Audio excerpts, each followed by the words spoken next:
Hello, dear people. It was February 16th, and it was log 24, I believe.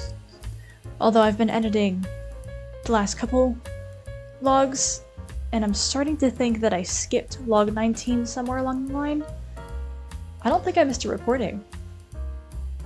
I think I just thought that log 18 was log 19, and then I just went with it because I wasn't editing close enough behind to catch that. So you know what? We're rolling with it. It's log 24 now. Today was the last extended day of week 3, which was regaining a sense of power.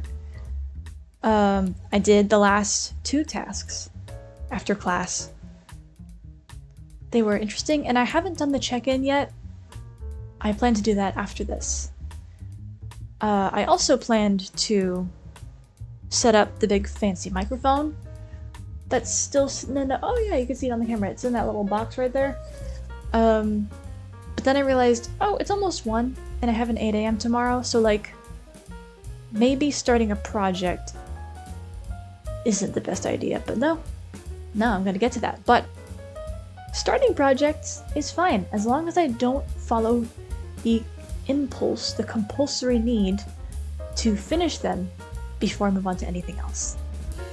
Because as I was saying in my last vlog, if you remember, we are building trust in ourselves and our promises, and it's been very funny editing my last couple of videos because the amount of times I say I will do things and I am editing right now saying, I did not do that, I did not do that. Granted, some of them were wishful thinking. I'd be talking about how I'd be getting such a good night's sleep at 2:30 in the morning. But I think little by little, and by that I mean like this week, we're starting to follow through on these things. I go to bed thinking, man, I really want to draw a certain thing tonight. But I know going to bed is the smarter and healthier choice. So if I promise myself that I'll draw that in the morning, because I know I'm still going to want to draw that, then I can go to bed peacefully. Now, most of the time I do this, and then I break that promise as soon as I wake up. I was like, man, that sucker really bought that last night. And then I move on with my day and usually end up doing more work, but no. Now I'm honoring that, and I'm drawing in the morning. I'm doing stuff I wouldn't see as optimal, but for the sake of keeping promises to myself and learning that, hey, if I say I'm gonna go back and do something, I might actually do it. That makes it a lot easier to step away from things for a second. Or to, actually consider all of my commitments. So it's a pretty big paradigm shift. Pretty big. So I started building the microphone. So you got a little stand here. The rest of it is in the box because I realized, oh, sleep is a little more important right now. I'll finish it tomorrow. And you know what? I believe that. I do. So I think there was one more thing I wanted to touch on before I went to bed. I have been noticing that these vlogs have been getting a little more performative. Some of the yapping has been just to fill up time because I saw that one of my longer videos got more views, even though I'm not doing this for views. I appreciate whoever is listening. I really do. I love knowing that someone else might be watching this and gaining something from this, but ultimately this is a tool to keep myself accountable. This is basically just putting a lens on myself, putting some faceless camera, all-seeing eye surveillance thing on myself so that I actually do what I say I'm going to do.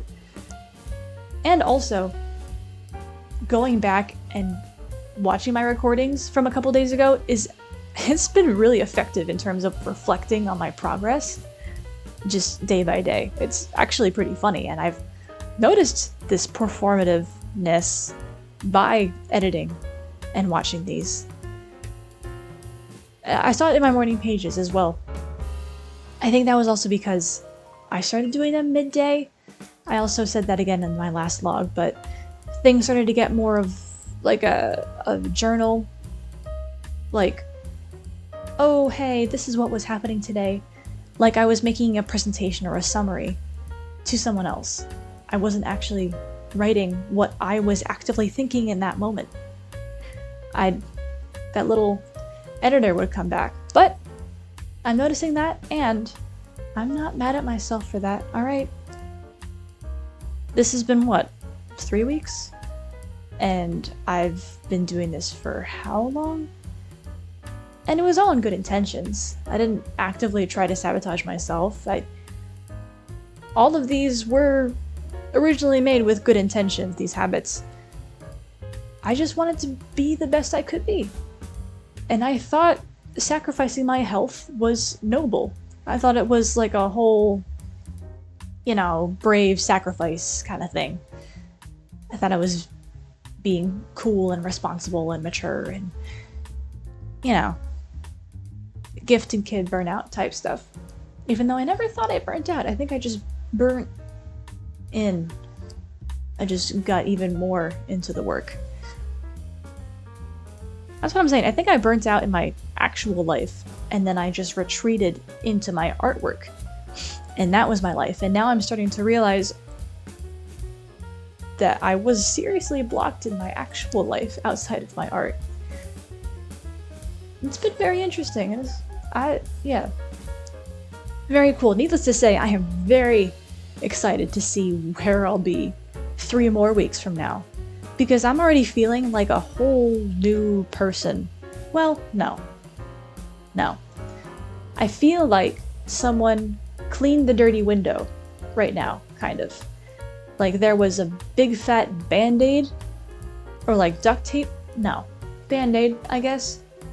Dirty band-aid though, gross. Like, ew, it was causing more harm than good. It was on for too long.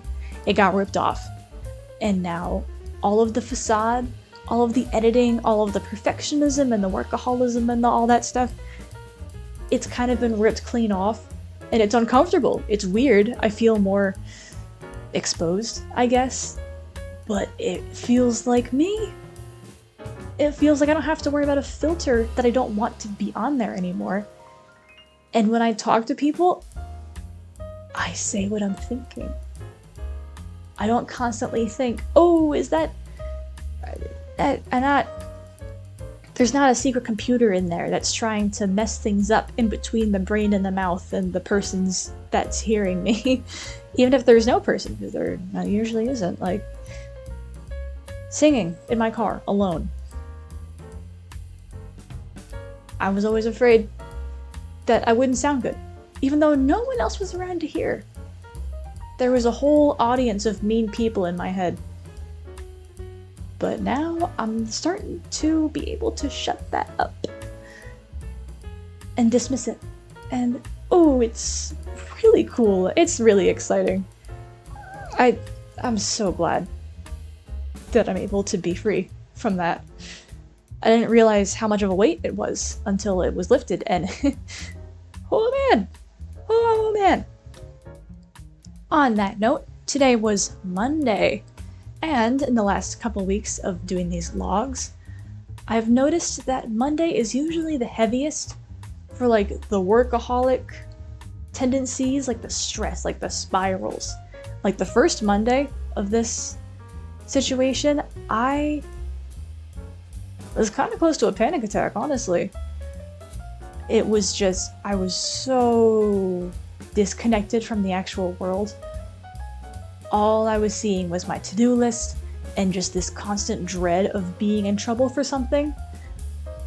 I felt like some giant, monstrous, evil teacher was gonna walk right up to me and just tell me off and send me to the principal's office or something. Even though I never really got in trouble at school. It was like, yeah, if you're one of those kids, you get it, right? And even if you weren't, you probably understand what I'm saying. But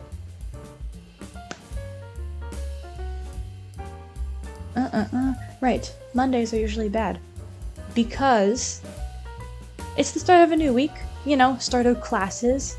After that break of the weekend, you get thrown back into, you know, class time, work time. And I'm reminded of all of the 8 billion things I said I was going to do, all these things I committed to. And then I'm just hit by the weight of all of the projects, and I'm excited by a lot of them. I'm motivated. I'm like, okay, let's go. We're gonna do all of this right now. No breaks. If I work hard enough, it will all be done now. And that never works.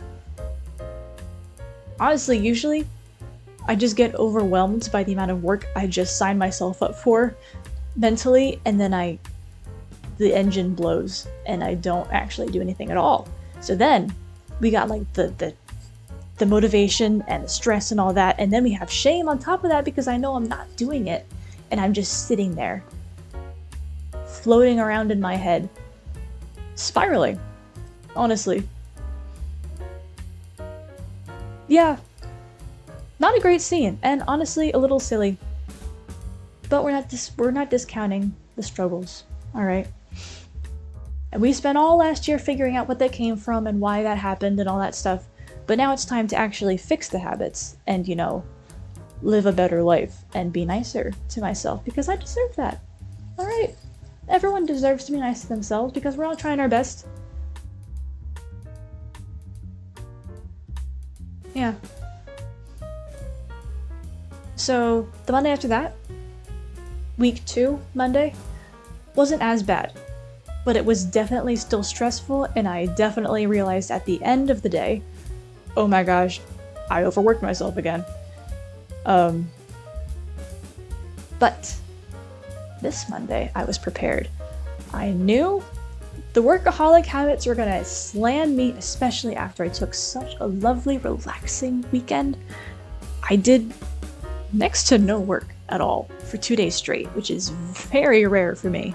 And I was aware that going back into Monday, it was gonna be a rude awakening. Because I have a lot of projects. I haven't counted them out on a list in a while. And I'm gonna be honest, when I do that, to kind of get my head straight and, you know, organize, because that always works, it's usually half to actually remember everything that I signed up for, and also kind of a flex, because I was proud of how many reasons to bury myself in my work I had. How many tickets out of reality I had.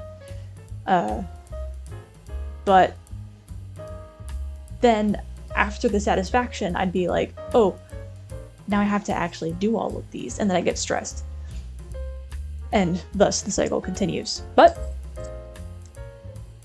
I haven't done that in a while, which is like cool, so I'm less overwhelmed, I think, but also like, I don't know how many things I could be behind on. It's a little bit of a blissful ignorance right now, but I do have some sticky notes up in that corner over there that you can't see, but they're there, trust. And I think we got about 7 on there, 7 different projects. Granted, one of them is including classwork, and one of them is this, like the We Learn Artist thing. Yeah, 7 is a lot. But my point is, today was a fight. It was tough. It was really tough. A couple times today I was like, oh my gosh, I'm fighting my head so bad. I gave myself a headache. I did. But I stuck to that timer thing I was talking about. The thing I said I was going to do where it was an hour work and then 20-minute break. And if I really didn't want to do it, 30 minutes and then 10-minute break. And like the whole not 3 times in a row thing. And, you know, making sure that I get up during the breaks, you know, do a little stretching, get a little food, I did want to go to the grocery store today because I still very much need actual decent food in my cabinet. But that didn't happen, and I was beating myself up for it all day. But the truth is, there was no time. There was no extra wasted time I could clear to go to the grocery store today. I was looking at my schedule, right? Trying to figure out where things can go. And I'm realizing that my newer, healthier work habits, naturally, I have less work time in my day. And I'm thinking about the time that my projects are going to demand, and like, the sizes, like the numbers don't lie, they just don't match up. What am I gonna do about that? I don't know, it's kind of like unstoppable force meets immovable object situation. Well, no. Here we go. The solution here, which is one that I always knew it was an option, but I never ever thought I'd ever turn to it. It's decreasing the effort in some places. See, that, I think, is my biggest little perfectionism quirk. I hate turning something in knowing it's not my best work. Even if it's something as silly as a doodle on a post-it. Yeah, if it's a product, if I start to... I said product weird. I gained an extra accent there for a second. I've never said product like that before. Anyway. We got that insanity accent going on, I guess. Well, anyway. If I start to view something as a product, as an artwork, as something I should be proud of, then I will not stop until it is something that I think is halfway decent. And as my family and friends have told me, my halfway decent is most people's 80% decent. So I have very high standards for myself. And I don't know if I could really totally, completely half-ass something. That'll be a fun challenge, huh? I know, it's the same vibe as, oh, you have to force yourself to not work. Oh man. It's like, oh, you have to force yourself to not try as hard. Ooh. It seems like, oh man, I have to not work. Grr. But it really is hard. It's so personal, because most perfectionists, I think, attach so much of their personal worth to their work. So if they turn in something they know isn't that great, it's like showing the worst side of yourself to someone. It's like,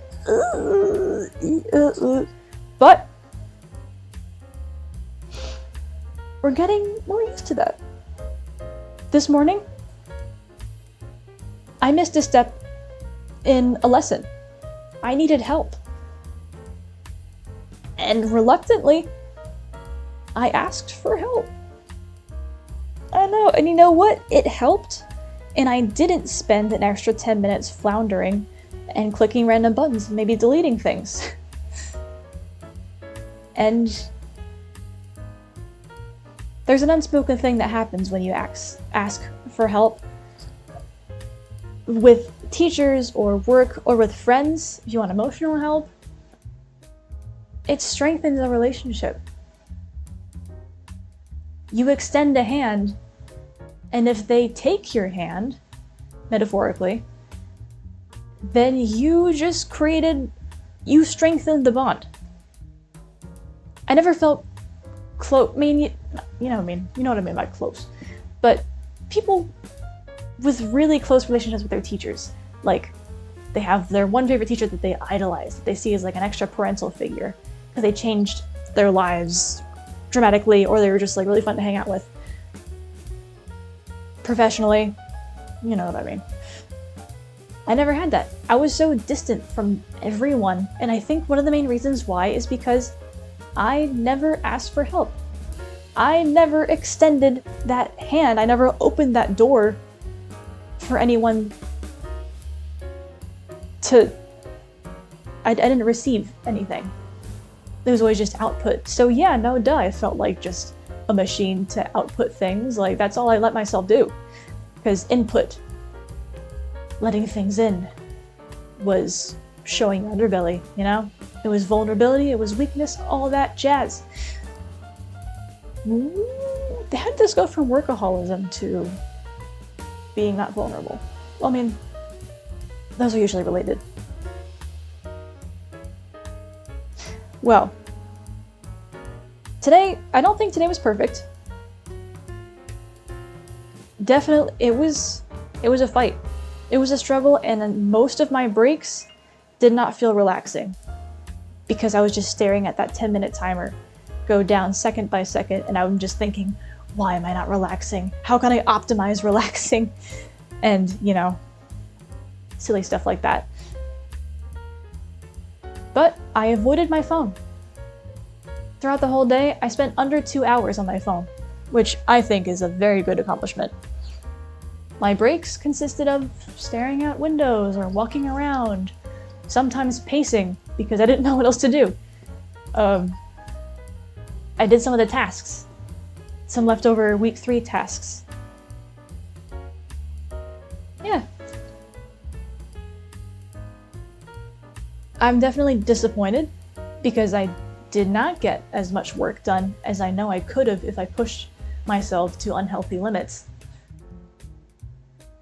But in the end of the day, my chest is less tight, my shoulders are looser, I think I feel happier, I think I feel not ashamed, and I feel ready to try this again tomorrow.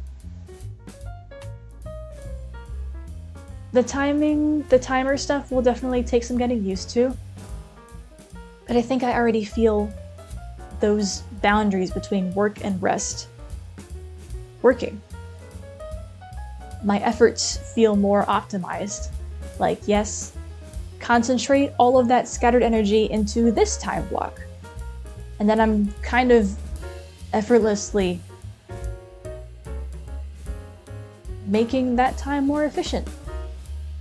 It's like a workout now, you know? The circuit stuff.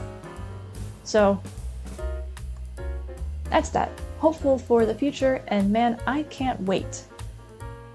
I can't wait for the rest of these weeks.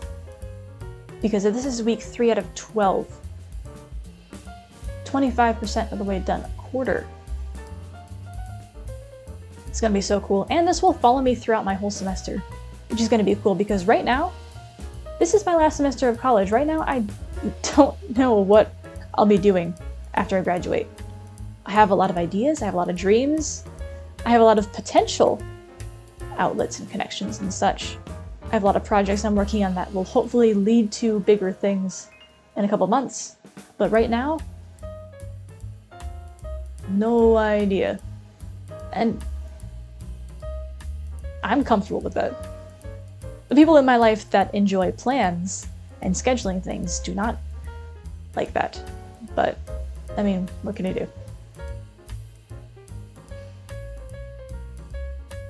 Alright, and this will not be a big fat rambly session, I don't believe. Because I do have an 8 a.m. tomorrow. So...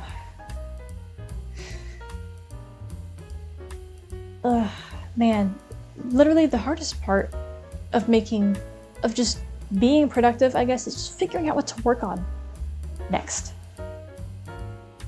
Because I want to do everything now. I want to do nothing later. Everything, everywhere, all at once. All of that.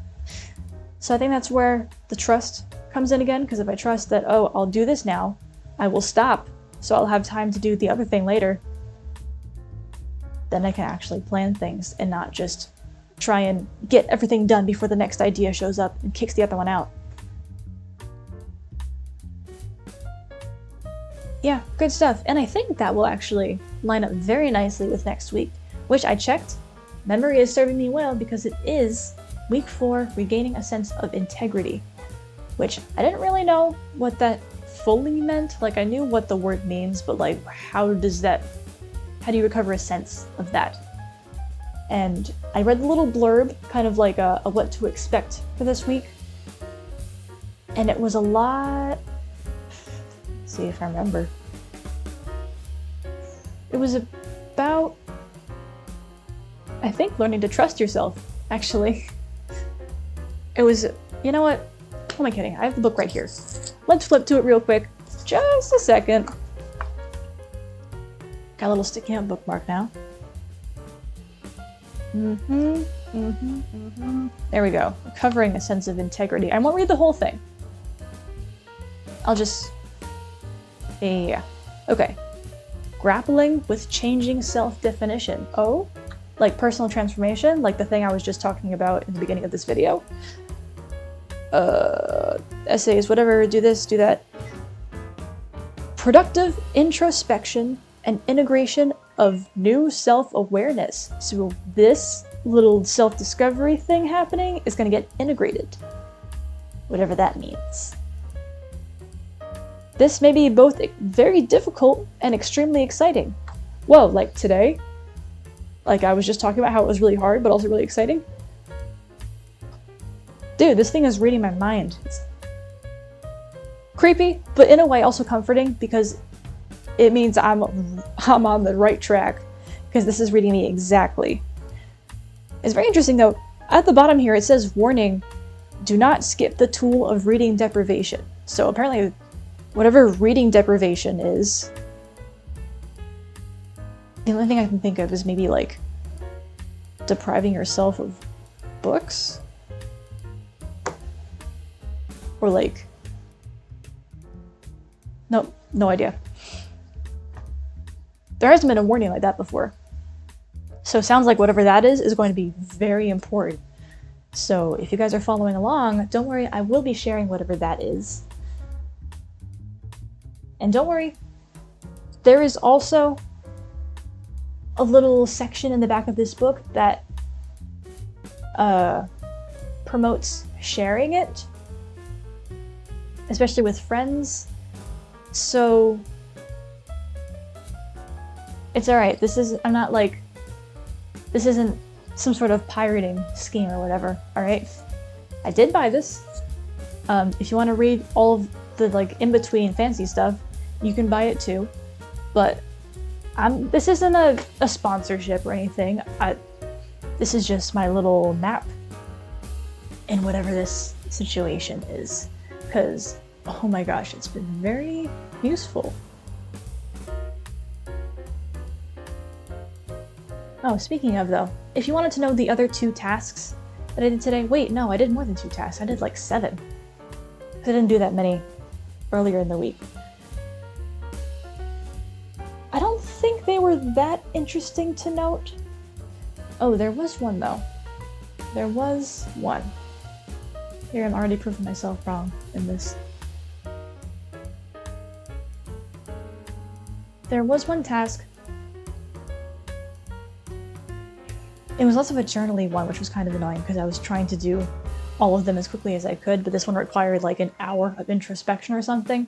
I shortened it down to 20 minutes because I'm rushing all of these in the day. But it was saying that you have an inner compass in yourself that directs you towards healing. Kind of like body intelligence stuff, like listen to your body and it will tell you what it needs. So like if you quiet down for a second, you realize, oh, maybe I am dehydrated or something. And then you feel better. Whoa. But it was geared specifically towards the artistic brain, whatever that may be. And it said it shows up when you're doing things like painting, obviously, but also like washing dishes or folding laundry or doing whatever. So it recommended that you do one of those tasks and just try to listen to whatever your body is saying. Your spirit, soul, what have you. I did it while I was playing piano. I was running through some of my favorite songs because I don't read sheet music, I memorize them. I read the sheet music enough to know what the movements are, and then I just memorize the movements, and I can play like 40 songs out of the brain, which is pretty fun. But also means it's not very good for playing in like a band or something.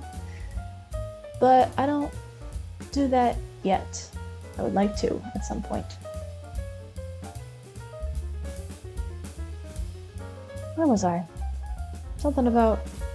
Yes, I was playing piano, and then I was trying to think. I'm trying to quiet down and listen to whatever the artist knowledge was telling me. I didn't think I would actually, I didn't think any thoughts would bubble to the surface, but some actually kind of did. And it was actually counter to what my mind has been saying for years, which is also interesting. The vibes I basically got were reassurance. I was playing piano and whatever, and then I'm not going to say I heard, it sounds like I'm hearing voices, but I thought, I guess, that I'm doing okay. Like, this is good, I'm doing a good job, and I'm trying my best. So I'm fine, and we'll just keep trucking along, kind of thing.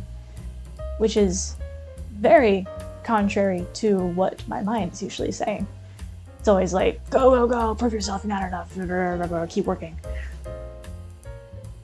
So there's an inner peace deep down there that I can start to reach, which is very nice to know that my gut, the deep knowledge is actually chill. And all of the stress and the anxiety and the freaking out part is just like recent stuff gained from my lifetime so far. And that stuff can be cleaned out, that can be washed away. The inner stuff is still good. Yeah, the other tasks were like, oh, who do you look up to? And then who do you secretly look up to? And it was kind of pushing past what you think you should say and what you actually want to say. And personally, I found that the people I think I should look up to are more like, famous artists, and mainly that. And the people I secretly look up to were like, I don't know, really strong-willed, like high confidence, but wise, like inner strength, and also outer strength. A lot of them were both. Yeah. People with power. But not like aggressive power, So that is what I'm trying to attain. And I think I'm getting pretty close. So, on that note, I don't believe I have anything else relevant to say. So I will cut it off here. Yeah, still talked for a bit. Hopefully by tomorrow, you will hear this voice in high quality. Good night, and goodbye, and see you tomorrow for log 25.